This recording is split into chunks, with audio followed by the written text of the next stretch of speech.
Government budget most important chapter है आपकी book का। इस बुक में से लॉन्ग और शॉर्ट किसी भी फॉर्म में कोई भी क्वेश्चन आ सकता है, और इस चैप्टर के बिना आपकी मैक्रो इकोनॉमिक्स कंप्लीट नहीं मानी जाती है। बहुत बहुत बहुत इम्पोर्टेंट है, ठीक है। गवर्नमेंट बजट, अब सबसे पहले गवर्नमेंट बजट के बाद में रहेंगे। पहले बता दो बजट क्या होता है।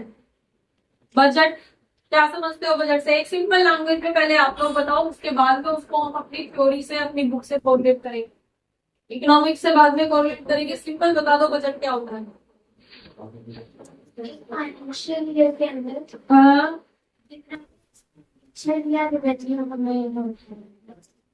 एक्सपेंडिचर या रेवेन्यू हमें होता है, ओके। वो बजट नहीं है बेटा। हाँ जी, सिंपल बाद में छोड़ेंगे, बाद में कनेक्ट कर लेंगे इकोनॉमिक्स से। अभी तो फिलहाल ये बता दो बजट से आप लोग क्या समझते हो। कई बार हम कुछ कुछ प्रपोज कर रहे होते हैं कि चलो ये वाला काम कर लेते हैं, ये खरीद लेते हैं, फिर हम कह देते हैं अरे नहीं यार इस बार बजट नहीं है, अगली बार देखेंगे। मीनिंग क्या है इसका? गवर्नमेंट अभी गवर्नमेंट बजट पे जाओ ही मत। मैं सिंपल बोल रही हूँ, अपने घर से लेके चलो उस चीज को। आप क्या बोल रहे हो? यार मेरा बजट नहीं है, बोल देते ना। बहुत कॉमन वर्ड यूज होता है घर के अंदर। तो बजट का मीनिंग क्या है पहले उसको समझो, फिर उसको इकोनॉमिक्स से कोरिलेट करेंगे। परचेजिंग पावर एक पार्ट हो सकता है, और बजट बना लेते हैं टैक्स से। हाँ, तो घर पे बजट बना लेते हैं क्या। Yes. इस महीने खर्चे इतने होंगे, इनकम यहाँ से आएगी, ये पैसा सैलरी का पैसा आएगा या रेंट का पैसा आएगा, जो भी एक्सपेंसेड इनकम है। आप पहले से पहले ये अज्यूम करके रखते हो कि इस बार सैलरी आएगी या जो भी इनकम आएगी उसको हम यहाँ पे उसको खर्च करेंगे। इस तरह से हम उसकी मतलब आप पहले से ही प्लान करके रखते हो कि इनकम यहाँ से आएगी और एक्सपेंडिचर यहाँ होंगे। यहाँ पे दो चीजें मैटर कर रही है। एक, आप कैलकुलेट कर रहे हो इनकम कहाँ से होगी, दूसरी चीज खर्चे कहाँ कहाँ होंगे, और तीसरी चीज होंगे की बात कर रहे हो चुके हैं की बात नहीं कर रहे हो, ठीक है। तो जब आप किसी फ्यूचर पीरियड के लिए एक एस्टिमेट बना रहे हो, एक स्टेटमेंट बना रहे हो कि इस पर्टिकुलर पीरियड में इनकम यहाँ से होगी, इतनी होगी, और इसके अगेंस्ट खर्चे हमारे यहाँ होंगे, इतने होंगे, तो उस स्टेटमेंट को बजट कहते हैं।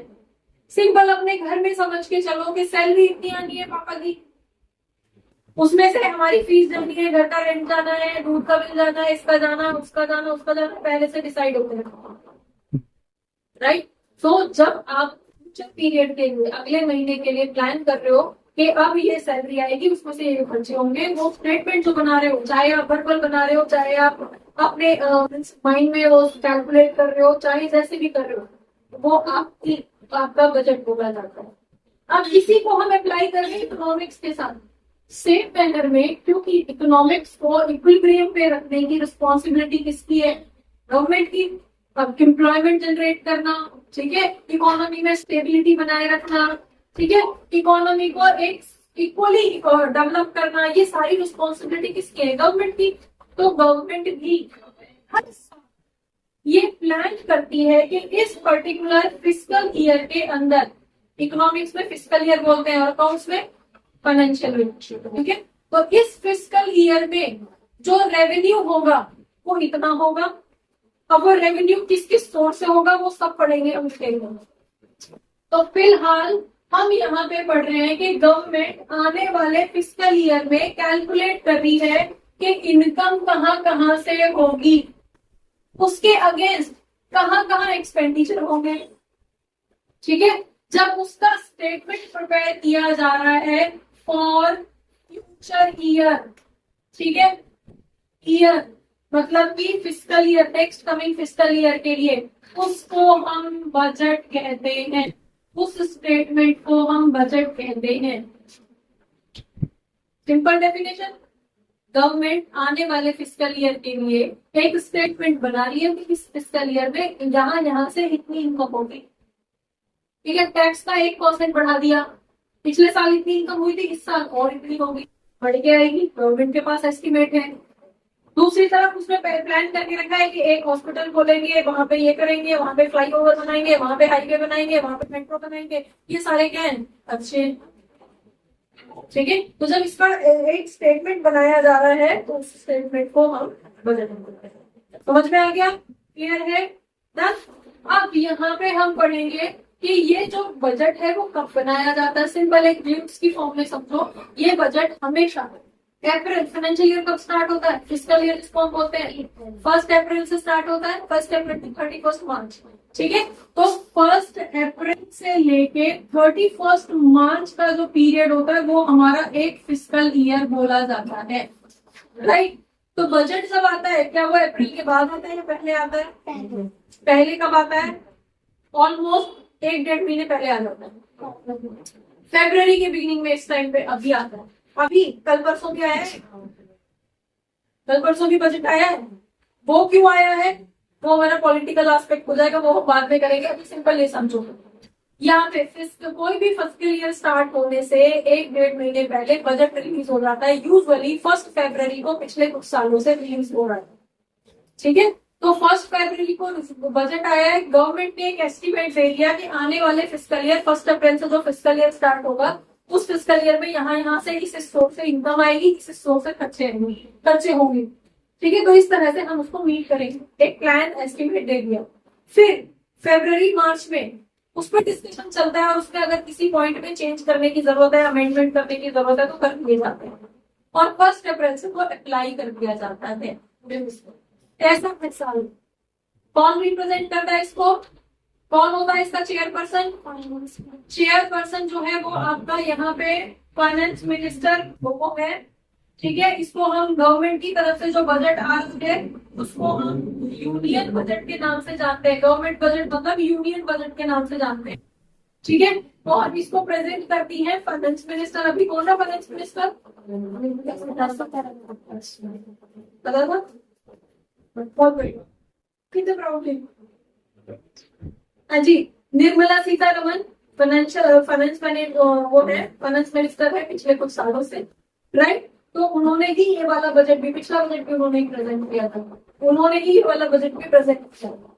ठीक है, तो आपका जो फाइनेंस मिनिस्टर है उसको सिर्फ प्रेजेंट करते हैं, प्रिपेयर उसको पूरी टीम करती है। जितने भी अलग अलग सेक्टर्स के आईएएस ऑफिसर्स, आईएएस वगैरह, मतलब जितने भी जो एक हाईएस्ट एडमिनिस्ट्रेटिव लॉबी होती है उसको प्रिपेयर करते हैं। डन। अब कैसे होता है उसमें पॉलिटिकल, उसमें हम नहीं जा रहे, सिंपल समझो कि ये जो बजट है ये आपके फिस्कल ईयर स्टार्ट होने से पहले ही हो जाता है, जिससे कि फिस्कल ईयर के फर्स्ट डे से इसको अप्लाई किया जा सके। राइट, अब जो बजट अभी 1-2 दिन पहले आया है वो ऐसा क्यों आया? इन केस कभी वो आपके सिलेबस का पार्ट नहीं है, इन जनरल फॉर इंफॉर्मेशन आपको बता रही हूँ। वो जब कभी गवर्नमेंट, जैसे ये गवर्नमेंट के इलेक्शन होने थे मई में हुए ना, अप्रैल में जून में इलेक्शन हुए हैं, तो इस जून में तो रिजल्ट आ गया था, अप्रैल और मई में चले पूरी कंट्री के अंदर इलेक्शन हुए थे, ये तो पता है इलेक्शन हुए थे। देन उस इलेक्शन, अब वो गवर्नमेंट का जो टेन्योर, कितने साल का टेन्योर होता है गवर्नमेंट का? 5 साल का। तो उसके 5 साल पूरे होने वाले थे मई के अंदर। राइट, और फरवरी में बजट आया था। तो अगर वो अपना पूरा बजट पूरे साल के लिए अप्लाई कर देती और अगर सपोज वो बीजेपी था, अब कांग्रेस आ जाती या कोई दूसरी पार्टी आ जाती तो वो बजट तो यूजलेस था। ठीक है, तो जब ऐसा कोई सिचुएशन होती है, ऐसी कोई केस होता है जहां पे 1-2 महीने का ही टाइम ड्यूरेशन है और उसके बाद में गवर्नमेंट चेंज होनी है, तो ऐसे केस में बजट वहां पे उतने ही पीरियड के लिए लाया जाता है, 2-3 महीनों के लिए लाया जाता है। जैसे ही नई गवर्नमेंट फ्रेम होती है वो फिर, क्योंकि उसकी अपनी प्लानिंग होगी, उसकी अपनी कैलकुलेशंस होंगी, वो रेट बढ़ाएगी, टैक्स रेट बढ़ाएगी, घटाएगी, क्या करेगी, वो उसकी प्लानिंग है। तो वो इस वजह से अब ये नई गवर्नमेंट ऑफ होके आई है, फिर से बीजेपी आई है वो एक अलग बात है, लेकिन नई तो आई है ना, तो उसने फिर अपना प्रेजेंट किया है, क्योंकि अब 1 साल तक फंक्शनिंग कैसे होगी उसके लिए वो प्लानिंग। समझ में आ गया? तो वो इस तरह की सिचुएशन में कई बार बीच में आ जाता है, अदरवाइज हमेशा मेनली वो 1 अप्रैल से, मतलब फिस्कल ईयर स्टार्ट होने से 1-1.5 महीने 2 महीने पहले रिलीज कर दिया था। समझ में आ गया? फ्यूचर प्लानिंग होती है पूरी तरह से कि फ्यूचर में कहां से पैसा आएगा, कहां खर्च होगा। गवर्नमेंट की प्लानिंग पूरी कंट्री की प्लानिंग है। समझ में आ गया? पूरी कंट्री के नाम पे गवर्नमेंट जो है प्लानिंग कर रही है। अब यहाँ पे पॉइंट आता है जो आपसे शॉर्ट क्वेश्चन के नाम से भी पूछ लिया जाता है कि बजट के ऑब्जेक्टिव्स क्या होते हैं, क्यों बनाया जाता है बजट, क्या जरूरत पड़ रही है। आप बताओ सिंपल, आप अपने घर के अंदर जो बजट बना रहे हो वो किस लिए बना रहे हो? क्या प्लान करने के लिए, क्या सोच के एक्सपेंडिचर ओवर इनकम ना हो जाए, प्लस जो इनकम है वो स्मूथली सारे में बैलेंस हो जाए। ऐसा ना हो कि सारा पैसा एक ही जगह खर्च हो गया, दूसरे के लिए बचा ही नहीं। ठीक है, तो डिस्टर्बेंस ना हो।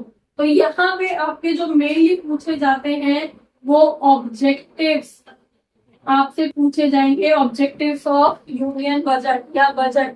तो यहाँ पे फर्स्ट जो ऑब्जेक्टिव है that is reallocation of resources. हाँ जी, रीएलोकेशन ऑफ रिसोर्सेज। क्या है ये मीनिंग?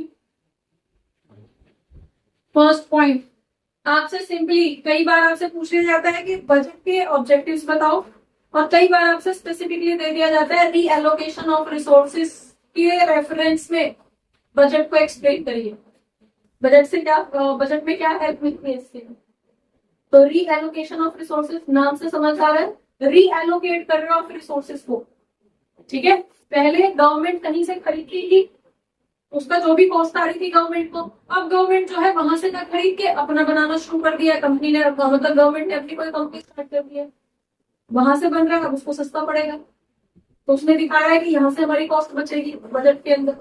ठीक है, कई बार गवर्नमेंट क्या है, आपको लग रहा है कि वहां से कंपनी मतलब किसानों से कोई नई पॉलिसी लेके आई है, उससे गवर्नमेंट को कोई सीधा फर्क पड़ेगा। कई बार गवर्नमेंट ने जो टैक्स वैल्यूज थी, पहले जो टैक्स रेट अलग थे, इस बार बढ़ा दिए या घटा दिए, तो वहां पे इनकम उसकी कम हो जाएगी या ज्यादा हो जाएगी।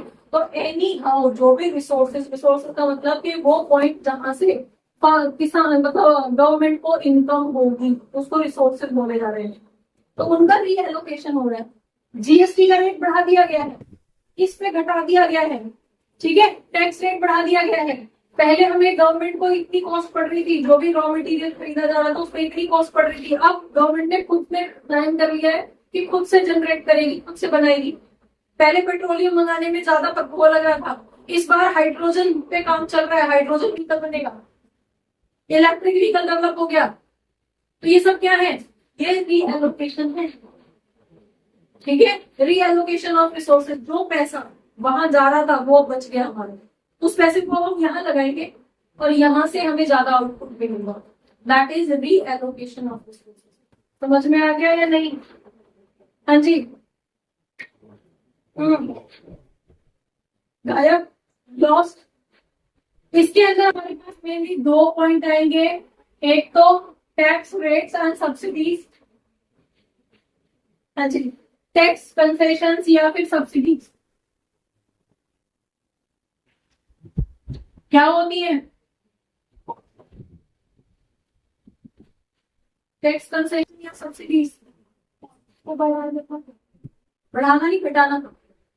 कंसेशन, कंसेशन मिलता है, बुक्स वगैरह खरीदते हो तो कुछ कंसेशन मिलता है, डिस्काउंट।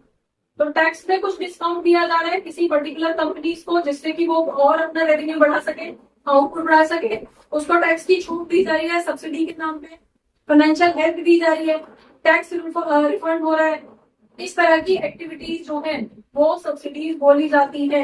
और वो किसको दी जा रही है? इलेक्ट्रिक व्हीकल पे आप गाड़ी खरीद रहे हो, गवर्नमेंट आपको बदले में 5% की सब्सिडी प्रोवाइड कर रही है। क्यों? मीनिंग क्या है? आपने कॉस्ट दे दी कंपनी को, लेकिन अब आपके अकाउंट 5% जो है दैट इज सब्सिडी। क्यों कर रही है गवर्नमेंट ये?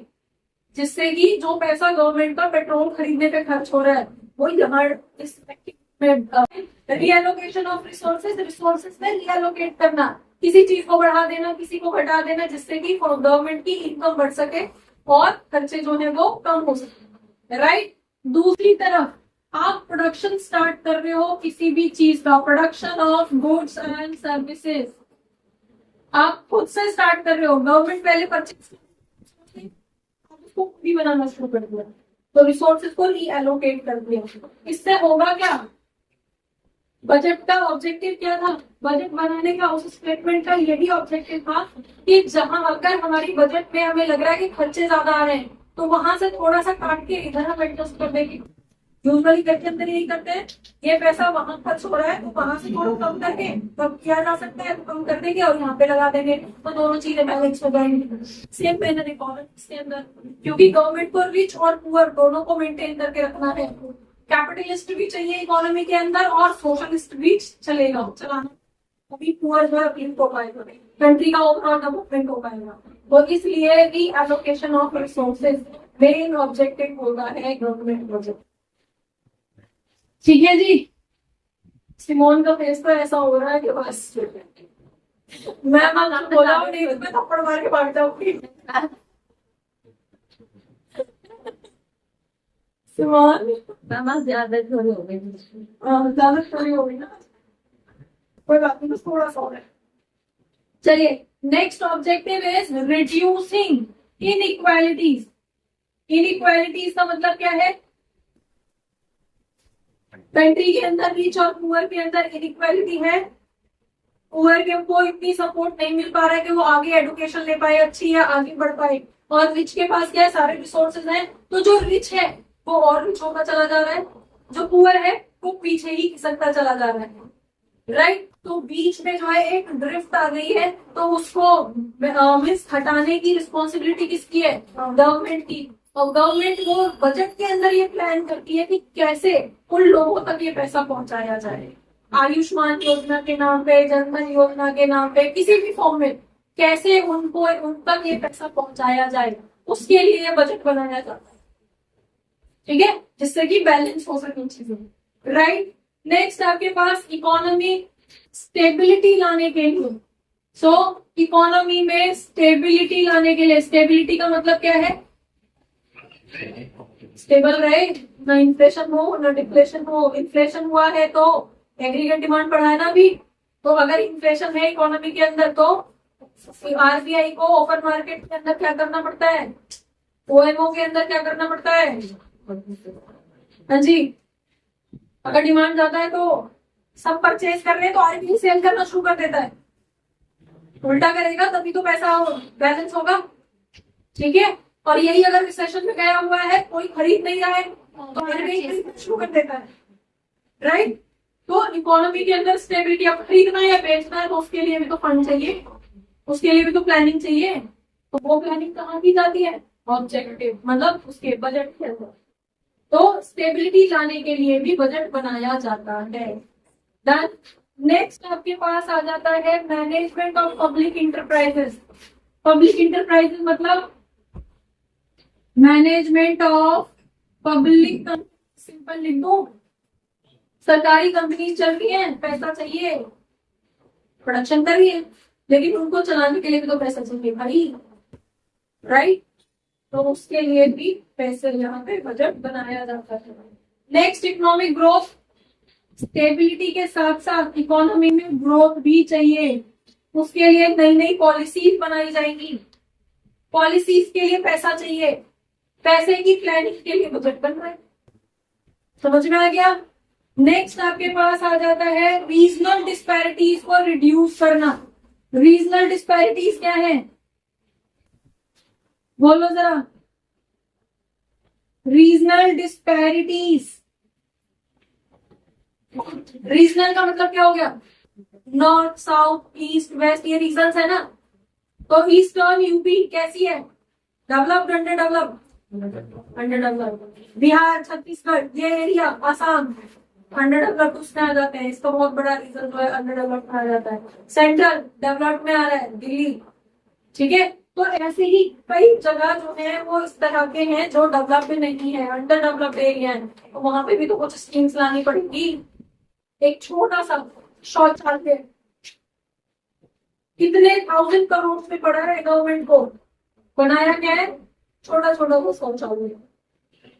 राइट, तो ये स्कीम्स, तो जिससे कि जो रीजन जो अभी बैकवर्ड एरिया में है उनको भी नई पॉलिसीज देनी है। वहां पे भी एम्स जैसे हॉस्पिटल खोलने हैं, वहां पे भी कॉलेजेस खोलने हैं, वहां पे भी सारी सर्विसेज प्रोवाइड करनी है।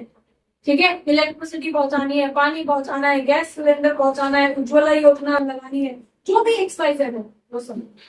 तो रीजनल डिस्पैरिटीज को कम करने के लिए भी बजट बनाया जाता है और ये हिसाब लगाया जाता है कि वहां तक अगर इतना पैसा पहुंचाना है तो कैसे आएगा। ठीक है, क्लियर हो गया। नेक्स्ट आपके पास यहाँ पे एम्प्लॉयमेंट जनरेशन, बहुत सारे पॉइंट दे दिए इस बार तो आपको। एम्प्लॉयमेंट जनरेशन, पहले तो 3-4 ही थे बस। कंट्री के अंदर एम्प्लॉयमेंट जनरेट करना है, लोगों को रोजगार देना है, मनरेगा पॉलिसी लगानी है या जो भी पॉलिसी चलानी है उसके लिए भी तो पैसा चाहिए। ठीक है, तो ये मेनली आपके ऑब्जेक्टिव्स हैं बजट के। इसमें से ये जो है मेन आपसे पूछ लिया जाता है, रीएलोकेशन ऑफ रिसोर्सेज के रेफरेंस में ऑब्जेक्टिव्स ऑफ बजट को या बजट को एक्सप्लेन करिए। ठीक है, या एक नया जो रीजनल डिस्पैरिटीज है, means how budget is helpful to reduce the regional disparity explanation, 2 number में देखिए। ठीक है, तो इस चैप्टर का एक एक लाइन इंपॉर्टेंट है, आएगा एग्जाम के अंदर, डायरेक्टली इनडायरेक्टली आएगा। बच्चों होपफुली बहुत सारे डाउट्स इस क्लास से रिलेटेड, इस टॉपिक से रिलेटेड आपके क्लियर हुए होंगे इस क्लास को देखने के बाद में। अगर रियली आपके कुछ डाउट्स क्लियर हुए हैं, आपको ये क्लास अच्छी लगी है, तो आप इसको लाइक करिए, सब्सक्राइब करिए और अपने फ्रेंड्स के साथ शेयर करिए। Thank you for watching, keep watching, don't forget to share, keep sharing. Thank you.